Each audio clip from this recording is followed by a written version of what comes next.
ब्रह्मभावसिद्ध्यर्थम् अजार्यः पूर्णाद्दध्यात्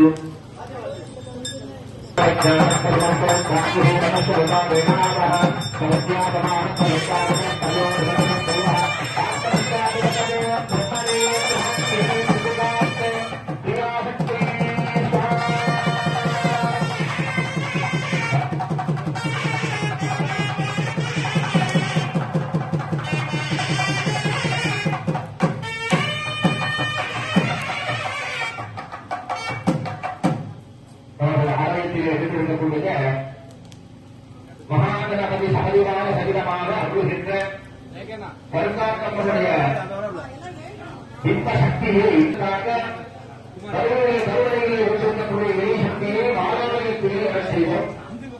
வாழாலயத்தில் இருக்கக்கூடிய யாகாலயத்தில் இருக்கக்கூடிய வெளி சக்தியை மூலாலயத்திற்கு கொண்டு சேர்க்கக்கூடிய நிகழ்வாக பிரம்மவாகம், விஷ்ணுவாகம், ருத்ரவாகம் என்று சொல்லக்கூடிய 3 விதமான வாகங்களாக 36 பிரித்து கருவறையில் இருக்கக்கூடிய பிம்பத்திற்கு ஜீவன்யாசம் என்று சொல்லக்கூடியதான நிகழ்வானது இடுப்பு பாலமுதல் இடுப்பு பகுதி வரை பிரம்மவாகம் என்று சொல்லக்கூடிய கிரியாசக்தியினுடைய ரூபமாகவும், இடுப்பு பகுதி முதல் கழுத்து பகுதி வரை ஞானசக்தியினுடைய ரூபமாகவும், கழுத்து முதல் சிவபாகம் என்று சொல்லக்கூடிய தலைப்பகுதி வரை இச்சாசக்தியாக 3 விதமான சக்தியாக இறைப்பட்ட தெய்வமாகப்பட்டது 3 இடத்திலே பேச்சு ஆகுமா.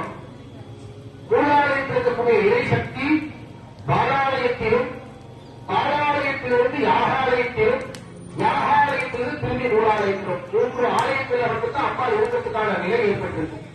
நூலாலயம் என்று சொல்லக்கூடிய கருவறையிலிருந்து பாலாலயம் என்று சொல்லக்கூடிய கோவில் திருப்பதிக்காக சிறிய ஆலயத்திலே அமரச் செய்தல். அந்த சிறிய ஆலயத்தில் இருக்கக்கூடிய இறைய சக்தியை யாகாலயத்திற்கு கொண்டு வரப்பட்டு நாம் செய்த யாக சக்தியினுடைய அனைவரும் பிரார்த்தித்து அன்னையுடைய அவரை பெறுமாறு பிரார்த்திக்கிறோம்.